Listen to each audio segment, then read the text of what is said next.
Yeah, so I want to talk about that. So how do we bring in the other energy systems of the four pillars of exercise in Yeah. my world?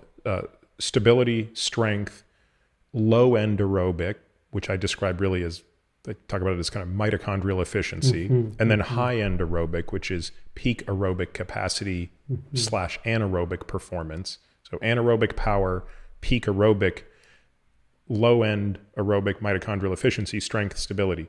Of those four, I, for some reason, struggle to make the time Yeah. for the peak aerobic, in part because one, it's the least enjoyable, truth, if we're going to be brutally honest. If you're doing it right, it hurts the most. Yeah. It's also no longer as relevant because I don't compete at anything, right? Like Exactly. I actually really enjoyed that type of training when I competed because you have to spend time in that energy system and you see the rewards of, repeating 60-minute, 60 minutes of repeating 2-minute intervals or something like that. Yeah. So if we're really talking about this from the lens of health, maximizing health, the data are unambiguous that VO2 max is highly correlated with longevity. Unlike, there are not many variables that are more strongly correlated. So, but the levels don't have to be that high, right? We're not, Yeah. Pogacar's VO2 max is probably 85, or it's probably in the 80s at least in terms of milliliters per minute per kilogram. But someone my age, to be considered absolutely elite, which means the top 2.5 to 2.7% of the population, which carries with it a 5-fold reduction in risk to the bottom 25% of the population. My VO2 max requirement is about 52, 53 milliliters per minute per kilogram. So the question is, can I use that as the gauge for how much high intensity training I need to do? Basically just enough to make sure I maintain that VO2 max? Or do you think about it in a different way?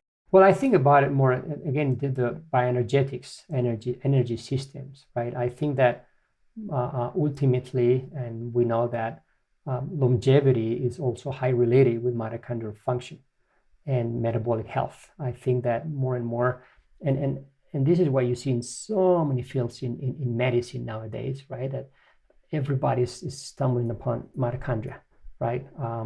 And so there's an aging process where we lose mitochondrial function, and there's like a sedentary a component, right, where we lose mitochondrial function. I wish that we could have a medication, a pill that you could take it and increase the mitochondrial function because it would increase metabolic health and longevity. But the only medication that we know is exercise, and and within exercise, that the dose that we see that improves the most, and also is sustainable in the long term, which is another important concept. Very high intensity training is not sustainable. Very extreme diets are not sustainable. If you combine both, it's even worse, and this is what a lot of people are doing together. But you need to have some sustainability. But this is what we've seen. This is important to improve that mitochondrial function. But going back to that high intensity, I think is necessary because we also lose glycolytic capacity as we age, and it's important to stimulate it. As you very well said, for all of us who are not competing, I couldn't care less about being super high intensity because I'm not competing. But that said, I want to have also my adrenaline rush. So like many people, But how much does it feed into it? So for example, and I've often thought about this now as I just want to make sure my zone 2 is above 3 watts per kilo, would I be better off taking that extra training? If I have one additional training session per week, should I make it an additional zone 2 workout? So then I do 4 now. Should I be doing a 5th one? Or should I be taking that 5th one and doing a VO2 max protocol? And that's what we'll typically prescribe to our patients is a 4x4 protocol of, highest intensity sustained for 4 minutes, followed by 4 minutes of recovery, and then repeat that 4, 5, 6 times. When you put a warm up and cool down on either end of that, that's a little over an hour. So would you spend that hour doing that in an effort to make your zone 2 even better? Yeah. Or would you just do an extra hour of zone 2? No, that's a really good question. So what I I agree. I agree that you can, if you have a fifth day, you can convert it into any type of high intensity session, structured. Or what I can tell people also, hey, if you're a cyclist or a runner and you want to go with your friends, That's your group ride. Yeah. the group ride, go ahead and boom, go at it. Or if you don't have that possibility, this is my situation, for example, where I don't have the time to train more than an hour and a half, usually 2 hours max, right? So what I do almost on every session, I do my zone 2, so it's clean. And at the end, that's when I do a very high intensity interval. Right? And tell me the duration. So if you did an hour of zone 2. Yeah. So I do usually, let's say, an hour and a half, right? So so you'll do an hour and a half of zone 2 3 or 4 times a week. Yeah, I shoot for 4 or 5, but not all the time is easy. But yeah, I shoot for 4 or 5, and I try to be strict on that. But let's say that, yeah, the last and I'm fortunate that where I live, I live more in it's highlands area. And so you have to go up. So the last part, I just go at it. Sometimes you find another cyclist and you just compete. To see who's the fastest in that short climb. But I try to do like a good 5-minute interval, roughly, where I really I go hard at it. And I arrive home like, whew, man, I kicked my ass today, or this kicked my ass today, or sometimes you try it and you don't have the energy, as I mentioned earlier. Oh my gosh, I can barely move the pedals today. I just quit and go home. But when I feel fresh, that's what I stimulate that glycolytic system. What we know well too is that, that increases the mitochondrial function. It takes months or years. Increasing the glycolytic system, it takes much less amount of time. You can do that in weeks or months. And you can just, if you stimulate on a regular basis, 2 days a week or 3 days a week, at the end of that zone 2, that's where you can target both energy systems, right? The oxidative mitochondrial system and the glycolytic. And we don't blunt it. We don't blunt the benefit we had from the zone 2 if we immediately follow it with the zone 5. No, because that's done, right? Okay. That's not what I see is like if you do things in the middle. But you don't want to do the reverse order. Yes, and you one of the things things start with the high intensity. Exactly. One of the things, because you start having all these hormonal responses, and also you have high lactate levels in the blood, and what we know very well is like lactate inhibits lipolysis. So if you have a high interval in the middle or the beginning, and you don't clear lactate very well, you might have high lactate levels for a while, and it's going to inhibit lipolysis, right? Also, another study we have under review, lactate at the autocrine level decreases the activity of CPT1 and CPT2. So it interferes with the transport of fatty acids as well.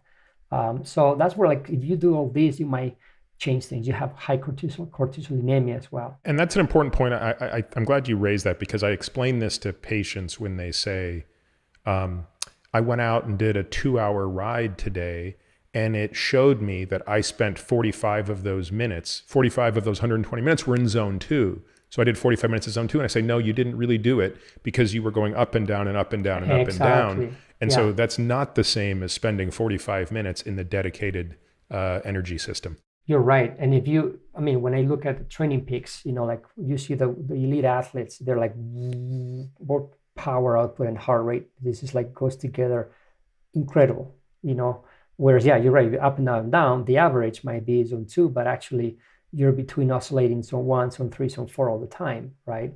So tell me, what's the difference between, so if you don't mind sharing, what is in watts per kilo, what is your zone 2 in Colorado where you're at altitude? Yeah, so I usually go and I'm not very good at doing this, but it depends. What I'm saying is, like, I don't look so much into this. I have done so many tests in my life. Since I was 15 years old, I was using a heart rate monitor. I'm talking about 1986, when the first heart rate monitors came out. So in other words, what you're getting at is you don't like to have a lot of data when you're doing it. You're going off RPE, and you're not looking at your power meter or a heart rate monitor, and you're not poking your finger when you're done. I do it here and there. because I still want to look at this, and I do metabolic testing here and there, right? But I've done so much on me since I was 15 years old, and I was obsessed by this. Now I got to a point that I know my body quite well, where I can just go by the sensations and but here and there I double check. But it's hard for you to then get at what I've observed the few times I've tried to do my zone 2 at altitude, like in Colorado. Yeah. It's an enormous discount. I feel like it's a 20% discount at altitude. Yeah. I try to go like around, mine is around 2.5, 2.8, something like that watts per kilogram when I do it. And I, like about 120. So at sea level, you'd be over 3 probably, based on what I experience going in the reverse roughly, direction. Yeah. I would say roughly. And one thing that I'm very proud of is that I have been doing, because I do sporadically this testing, I know my PRs, because that's another thing. We have climbs here, and one day I'm going to go for this climb, and I go full out on that climb, right? And I'm 50 now, and I have the same metabolic parameters than when I was 40. So to me, I'm very proud of this because... And when you say parameters, you don't mean times up the climbs. Which parameters are the same? Yes. So I look at, lactating power output. Okay. I look at VO2. I look at time as well. The PR that I had, it was similar. In fact, the other day, I beat my PR. What's your VO2 max now? So my VO2 max now is 4 liters per minute. So that's about 51, 52. Okay, I was going to say your weight. That's I use like but 55. you could easily raise that if you lost 3 kilos, which you could probably do. Yeah. And the thing is, because obviously when I was a cyclist, I was 141, 143 pounds. And your VO2 was 5.5 liters or something. It was 76.7. Yeah. So that's let me see. It was 4.5, I believe, between 65. Yeah, it was about 4.8, something like that. So now, like 30 years later, right? I have decreased only about 0.5, 0.7. Yep. Right. Which, I'm really happy about that because I'm not training like I did. But this is one of the parameters. But in a decade, I haven't decreased my parameters. So this is, to me, it's a proving point to myself, at least, that doing this routine, it helps to maintain, that metabolic health that you had a decade ago. Now, can you do this 10 more years? And when I turn 60, I don't know. But what I know is that from others, I'm seeing it. So I see the typical person who just retired, or as I discussed earlier, aspired to pre-retire at the age of 60 or a little bit before. In the moment they, and these are like people like us who are struggling to squeeze in time, and do 5 hours here, 6 hours a week here, or 10 at max.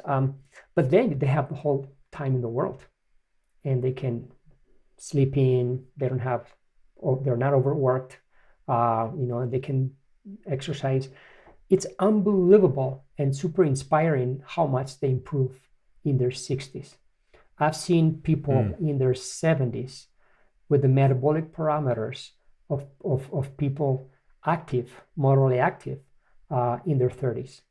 Wow. I saw the world champion in the cycling who's 81, in the category of 80 to 85, believe me, there's a category of that, whose metabolic parameters were those of someone in their 30s, healthy, active. So this is incredibly inspiring.